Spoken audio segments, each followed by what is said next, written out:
mainly my family and other people. It's nice to see you all. My practice as an artist is always based in the places that I find myself like inhabiting or living. And so I think every time that I move to a new place or I'm like on a residency in a new location, one of the ways that I think I really start to develop a relationship with that place is through researching the history and the context in which that place exists.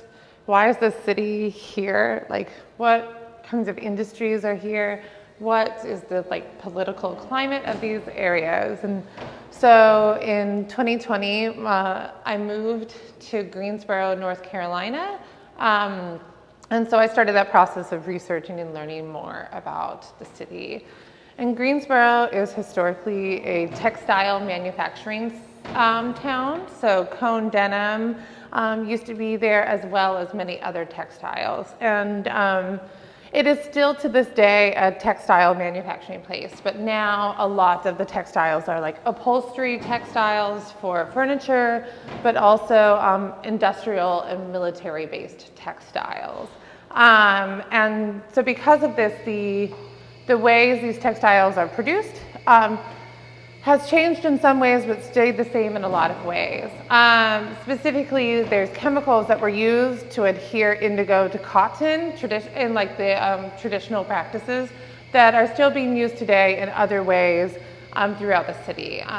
And so when I moved to Greensboro, North Carolina, it was the 1-year anniversary of this major spill in which over 2,000 times the recommended limit by the EPA of dioxin 1,4 was spilt into the waterways of Greensboro. And so Greensboro is where the Cape Fear River Basin starts. And so there's the Deep River and the Haw River that then meet and become the Cape Fear River and flow out to the Atlantic Ocean.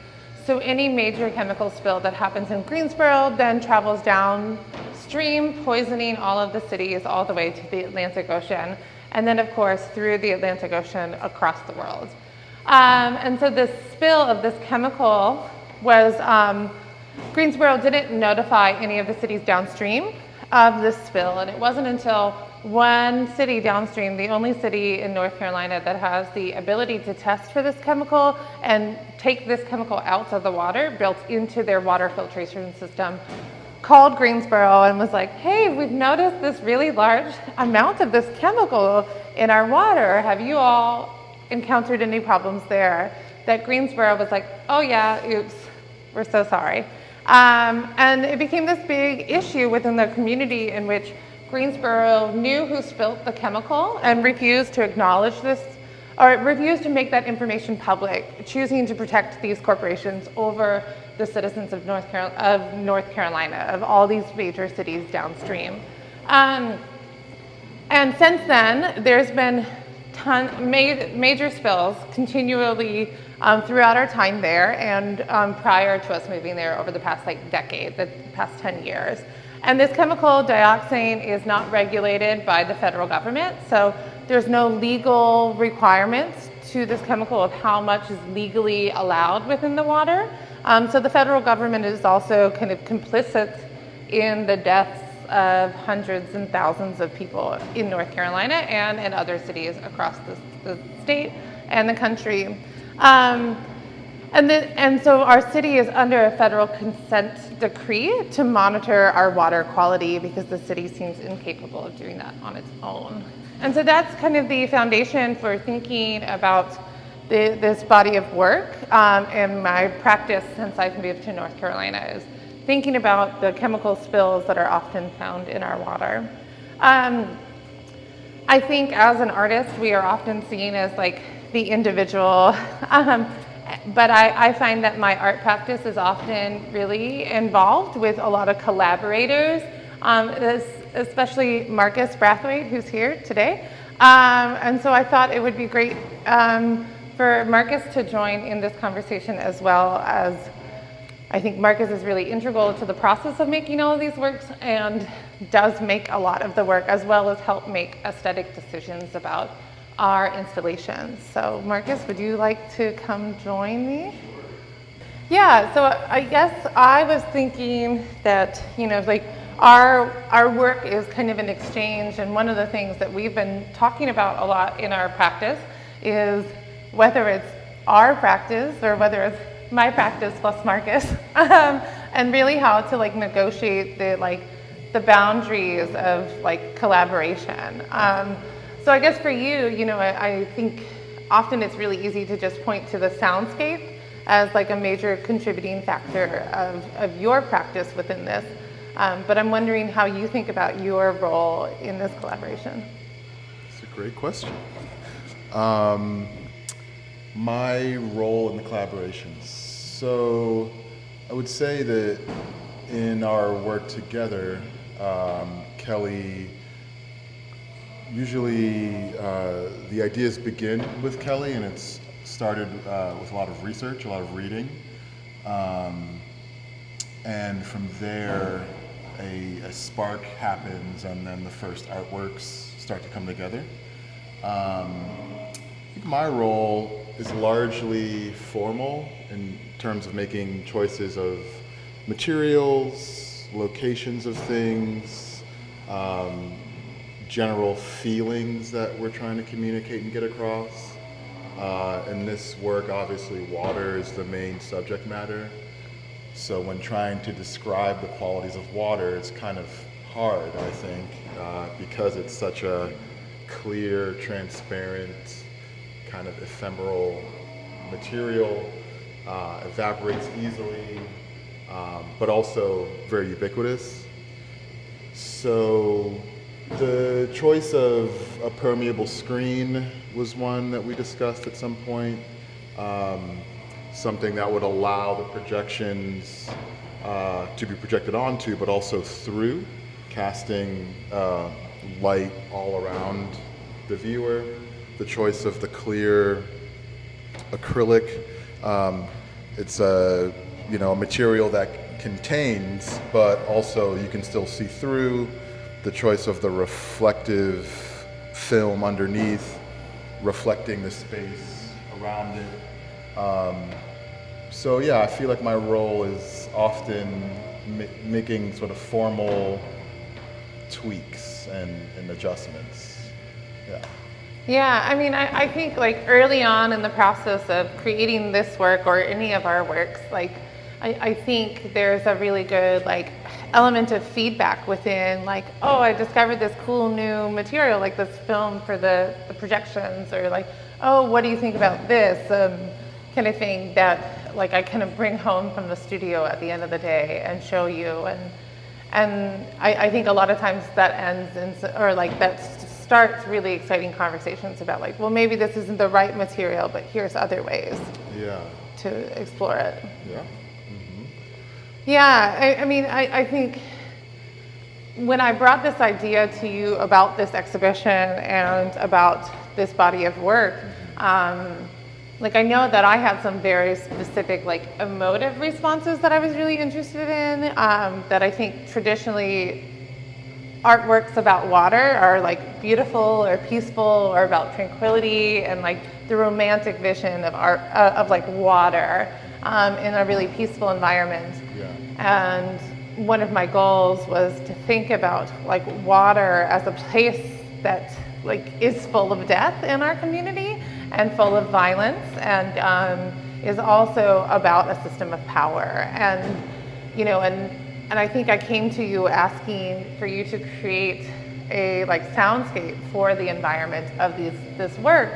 And I think often music falls into the same kind of guidelines, that we're often looking for music to be really beautiful or calming or like excitable, but like I think the common word we use is like beauty for music. And so trying to ask you and myself to kind of work counter to these ideas of beauty to create a place of tension, I think is a little bit of a challenge. And Sure. Yeah. Yeah, I feel like in this work we're trying to layer a lot of subtleties on top of each other to create a larger feeling and impression. All of these pieces on their own are an artwork, but they're a fairly fairly light touch, I would say. But Wow. together, I think they begin to create a stronger impression, but not kind of hitting the viewer over the head, hopefully. So I've got some questions. too. Okay, go for it. So what interests you about fully immersive artwork as opposed to making singular pieces that stand on their own? Yeah. Why are you interested in immersing the viewer in the subject matter? Yeah, I mean, I think when we started working together, we were working on like video pieces that were shown in a really traditional way, where like people would sit in a like stadium tiered seating and like watch a video projected on a screen. Like the very, like, you know, you could be watching a movie, you could be watching an artwork, like it was very traditional. And then I think like one of our next big projects that we worked on was that immersive video work where you stand in the space and the videos are projected on the walls. And then you're kind of surrounded by the sound, but also surrounded by the videos. But really that just becomes like a 3-walled version of our like previous pieces where you're standing in an audience or like sitting in stadium seating and watching something projected on a screen. And so I think I was trying to think about a body of work that could be flexible and adaptable to multiple different spaces, like that. I guess we've shown this exhibition in galleries where we couldn't control the light, so we didn't have a visual, like a video element, but we had the objects on the ground and we also had like speakers playing the sounds. And that was a really exciting way to kind of do this project. And so I think this project is kind of, it's both immersive but has the opportunity to then be kind of broken into different parts for different exhibitions. And so I think it becomes a little bit more flexible in terms of like how it can be exhibited and where it goes than some of our previous works. And I think I was really interested in trying to make multiple elements that could stand on their own without the others, but then could all come together to become a multi-sensory exploration of this idea that I think for this work, like to be about this water that like we swim in, but we also ingest and use to grow the vegetables that we like get our nourishment from. Like we are, like this chemical is immersed within our lives, from like the textiles that we wear to like the things that we consume and swim in, you know. And I think thinking about this idea of water as this immersive action is really important.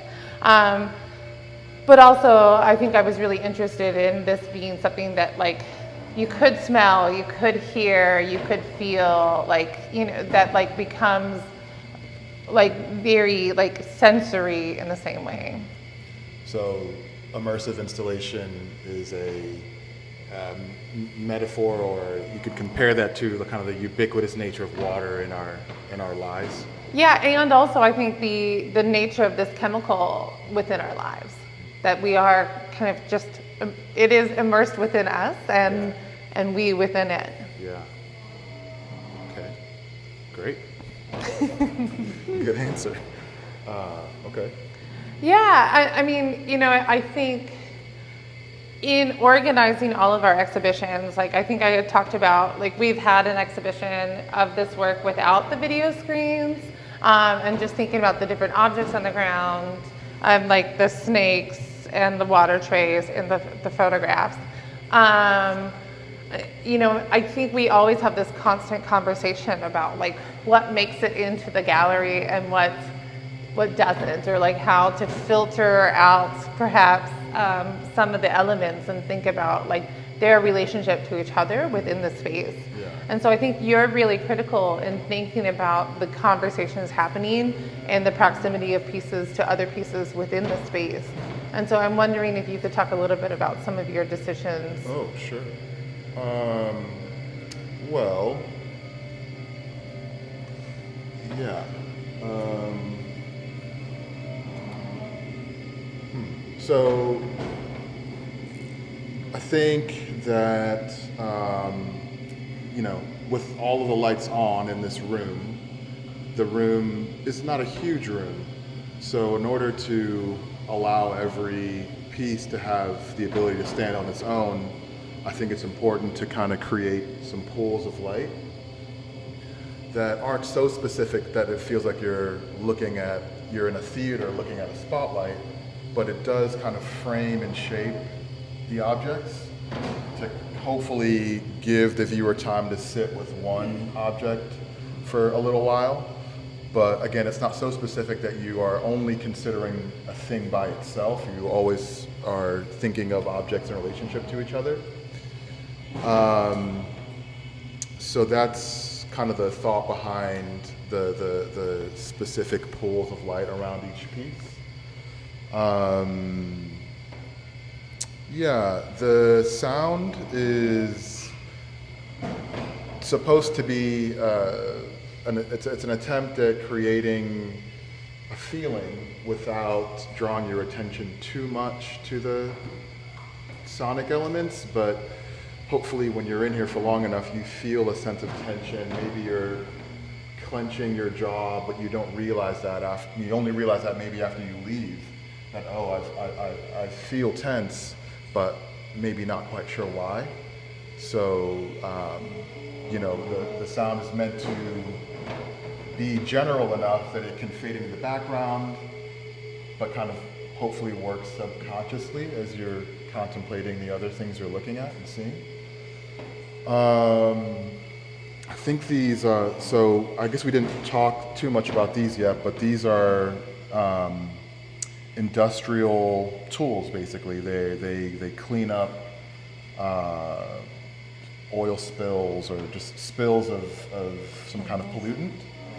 And you may have all noticed that the one over there does twitch every once in a while. And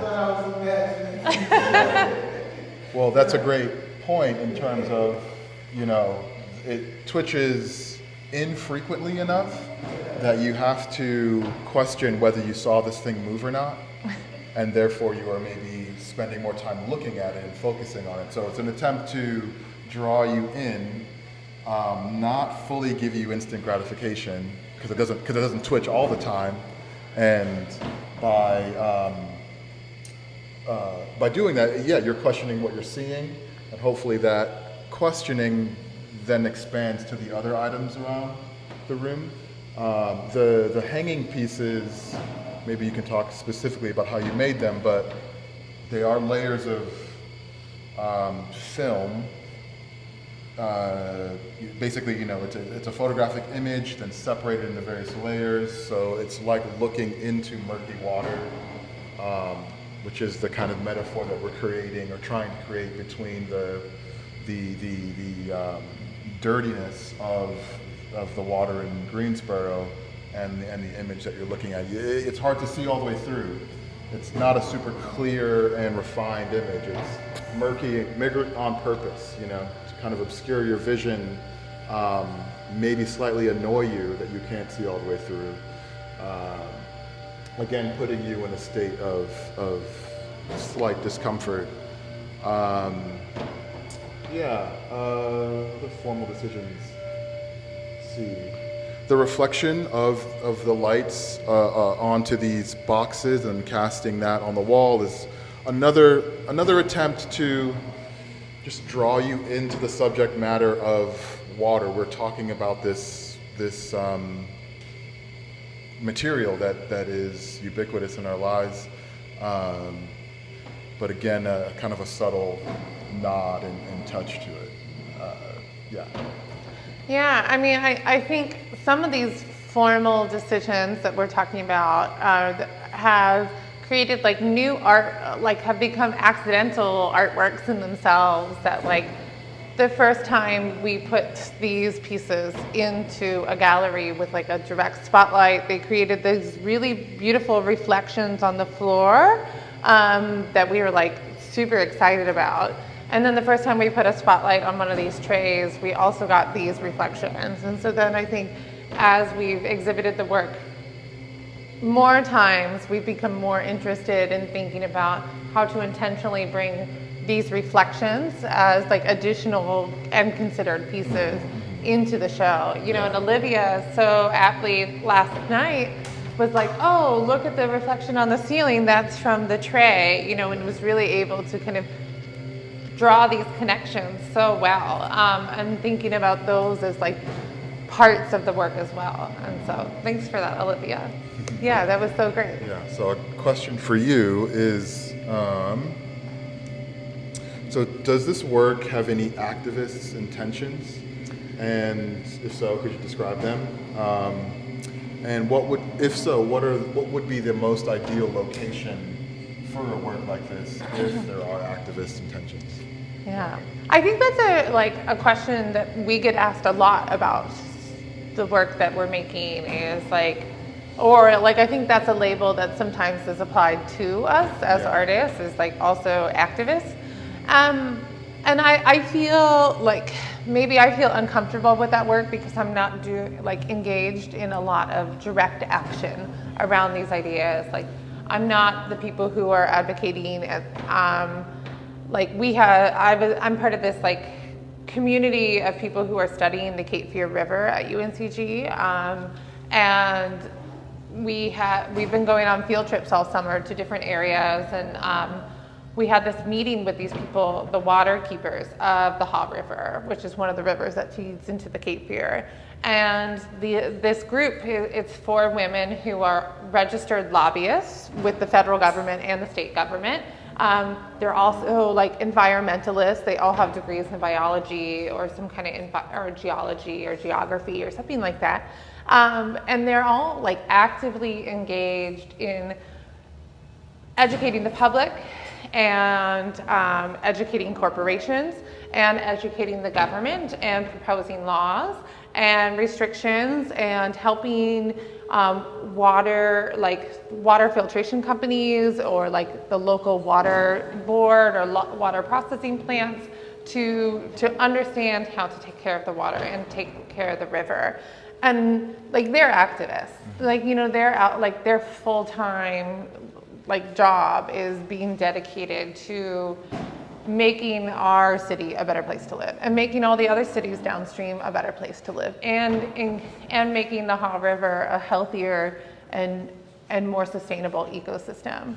But I also find at the same time that like in doing this work, you know, my neighbors are always asking me what we're working on and where we're going for all these exhibitions. And, you know, when I was telling our neighbors about the contamination of the water, our neighbors had no idea, you know, and I think through talking with our community, through making the work, we've also done some work around making people more aware of these issues. You know, and I think one of the things we've been talking about is that like this exhibition has traveled all over the country, but has yet to be shown in the state of North Carolina. And so that's something that we're kind of actively working to bring this work back home, especially because of the engagement through this kind of community of Cape Fear, of academics studying the Cape Fear River that we have, that we'd love to work with them to put together a series of public events around the exhibition as well. But I do think like sometimes I think it's really hard for us to think about like large abstract ideas such as like this tiny pollutant that you can't see in the water. Like it doesn't smell like anything in the water. It doesn't look like anything in the water. Like you can't taste it in the water. Like, so there's no way for you to know that this thing is there because like you also don't have like the chemistry set at home to do the testing to find out. Like you're trusting that your city government is taking care of you, which they're not. And so I think in some ways there's also an emotional response to artworks that connects people to ideas in a more immediate way than like a scientific paper, which can be like full of like coded language that is hard to understand. And I think like hopefully that the emotive reaction people have to this work encourages them to ask more questions about their own safety and their own security and their own trust in the systems that are there supposedly to protect and provide for us. Okay, great answer. Thanks. So if these chemicals are in our bodies, they're in our land, they're not going away. If that's the case, if that's a reality we all have to live with, or at least the folks in Greensboro, you can assume other people around the country have other pollutants they have to deal with. Why make artwork that asks people to sit with that knowledge as opposed to distracting us and, you know, making us feel happy? Why is it important for us to spend time with this feeling that this bad thing is kind of inevitable in our lives? Yeah. I was asked a similar question recently, which is like, is all of your work like depressing, or like, is all of your work just about the hopelessness of the world? And you know, I think like there's been countless times throughout human history where perhaps we as a civilization have taken the wrong road and then been able to like in some ways correct for that. You know, like we met in Cleveland, and the Cuyahoga River at one point in time lit on fire because it was so polluted, and that was the start of the EPA. So the EPA was founded as a response to this river spontaneously combusting, and right around the time that we moved to Greensboro, there was this article that came out that like the Cuyahoga River finally had walleye fish back in the river, and like that was a sign of river health. And you know, so it took them 35, 40 years to get there, but like the river is coming back. And you know, I was just talking to my Aunt Dolores about the Anacostia River here, and how I remember in high school we had a regatta on the Anacostia, and everyone was like, don't touch the water. You know, and they've been working really hard to bring that river back. Sometimes it's working faster than, or like, you know, it's working really well, and other times it seems to be going slower, it seems like a step back. You know, and so I think in some ways, like, the goal to finding solutions to problems is often about talking about the problem and exhausting that to a certain point before the solution becomes available. And, you know, right now there's a lot of conversations about what are called forever chemicals, which are like PFAS from nonstick pans, even the ones being produced today have PFAS in them, or like Gore-Tex or anything that's waterproof or nonstick or fireproof has PFAS in it. And as you use your nonstick pans and you wash them, those PFAS are going down the drains into our waterways. As you wear your Gore-Tex shoes and they wear out over time, that chemical is going into the drain. As you throw out that like old raincoat, it goes into a landfill, and those chemicals seep into our environments. And dioxin is also a forever chemical, and it falls within that category. And you know, I was talking to some people last night about like these chemicals came from somewhere, and then we put them together to produce these forever chemicals and then put them out into the world. And we're discovering now that there's certain plants and people are training mushrooms to absorb heavy metals from the soils. And so there are ways of remediating land through using like natural biological materials such as mushrooms and plants. And so I think there could be ways to also remediate land to remove these chemicals. And it requires somebody with the right set of tools, which is not me, to think about ways in which we could take these chemicals out of the environment. And I think some people are working on those processes. So I think it will happen, and I think, but I also think that this is something that like dioxin is still not regulated by the federal government, and I think that's the first step, is making sure that the government is held accountable for its actions on its citizens. So I think we're getting, it's 10 more minutes. Should we open it up to any questions that folks might have? Are there any? We got a question right Yeah. here. Oh, you got to hand her the stick. I have two questions that go together. So the first one is, you know how you said it's like the water that you're drinking and it's in the clothes and all that? So does that mean like the washing machines and all that, and like everything that involves water has it? Yeah, I mean, they talk a lot about, like, a lot of people are producing these fabrics now that are made from recycled water bottles, you know, and everyone's like really excited about these, like, oh, we can recycle plastic into clothes. But then every single time you wash those clothes, like, you know, if you have a cotton shirt, as you wear that cotton shirt, it gets thinner over time because the material breaks down as you wash it. And so as you're washing your recycled clothes made from plastic water bottles, they're slowly breaking down over time, and what are called microplastics, like little tiny plastics, are then going down the drain from the washing machine into the water, which then maybe goes through the water filtration plant and then back into your faucet for you to drink. And we don't have ways of filtering out microplastics from that. So you even have to think about if you wash your Gore-Tex shoes or your raincoat after a hike or your recycled plastic clothes, that all of those are putting chemicals back into the waterways. Okay, so you know how you recently visited Virginia, which is like a couple of days ago? Yeah. So the clothes that you had that day that you came here that were washed in the water that happened, that the chemicals are in? This is a great question.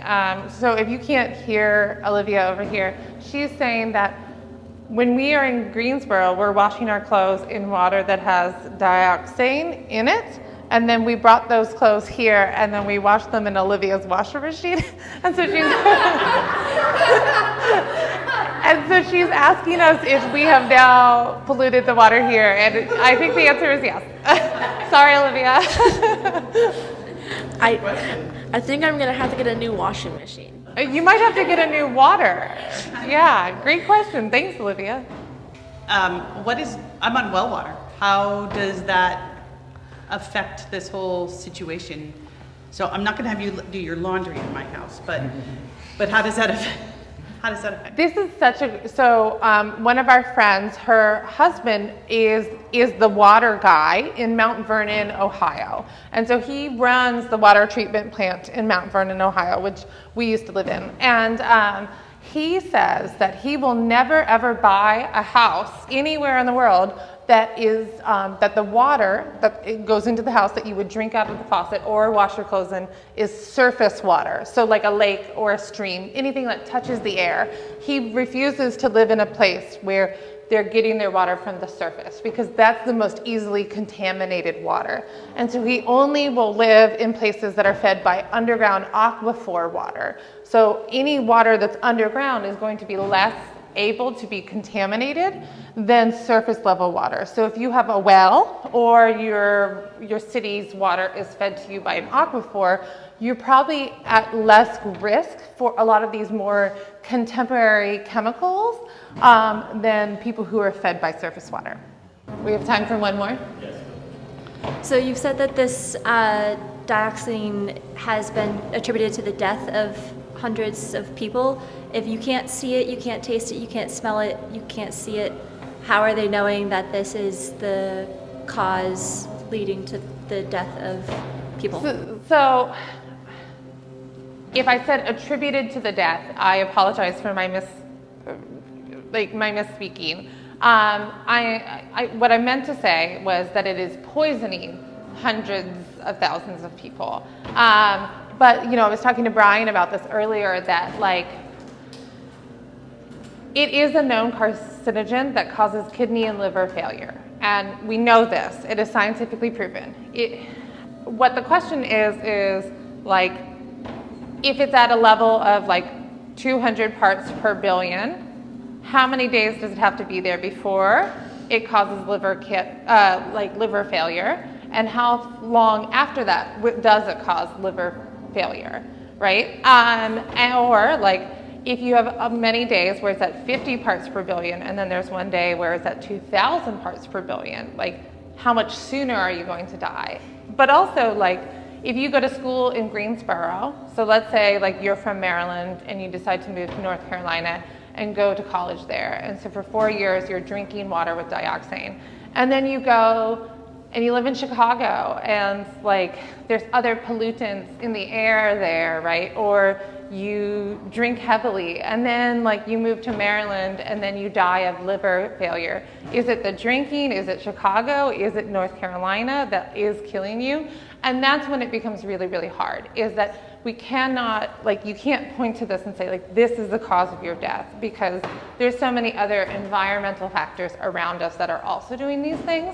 But we do know that when they were doing some blood tests in North Carolina, so these scientists were trying to test people's blood for evidence of PFAS in dioxane.